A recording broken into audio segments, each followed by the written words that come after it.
Hello and welcome to this Macbeth webinar for years 10 and 11. We are looking at the character, the eponymous hero, the character of Macbeth, and we're looking at quotations that reveal his character and link to key themes. And we're using subject terminology to analyse these quotations. The first quotations are in Act 1 in the exposition. We really see that Macbeth, although he's a brave and talented character, he really is someone who is torn. He's a character who is in conflict. So before we even meet Macbeth in scene 2 of Act 1, they say, brave Macbeth, well he deserves that name, disdaining fortune with branded steel. You see that he is strong, he's confident. That adjective brave shows that he's someone who doesn't turn back from danger or risk. And brandishing his steel, again, that verb brandished shows that he's someone who's a risk taker. However, in Act 1, Scene 3, the witches say, all hail Macbeth that shall be king hereafter. And this is his temptation. And that salutation, all hail, is a temptation that he could not just become king, but make himself king.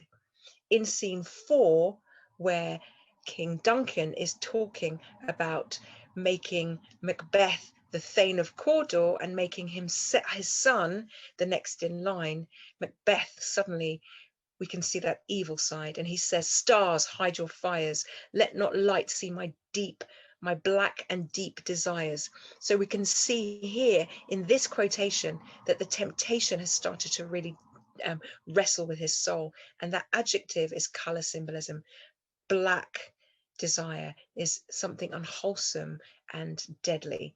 And he says to himself, and he even says before he tries to confront his wife about not killing the king, he says, I have no spur to prick the sides of my intent, but only faulting ambition, which o'erleaps itself and falls on the other side.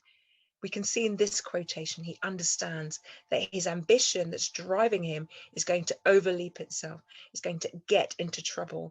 And this whole metaphor that's like a horse being spurred on shows that his ambition is becoming out of control. And he understands, even in Act 1, the vicious consequences of his evil intention. In Act 2, the complication, we actually see him taking the law or the act into his own hands when he kills Duncan.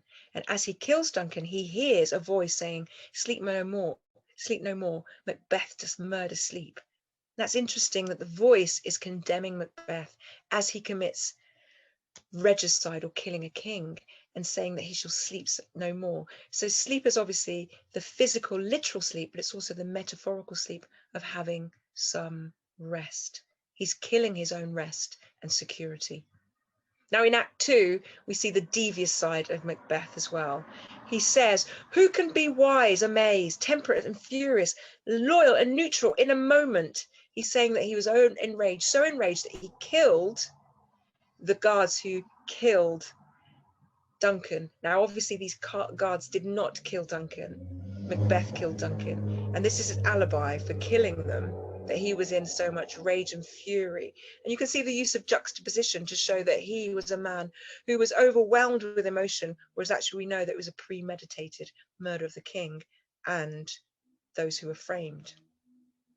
Now, in the climax, where he turns, if you like, completely back to front, is where he plots to kill his own best friend. And he says to his queen, oh, full of scorpions is my mind, dear wife. Thou knowest that Banquo and Fleance lives.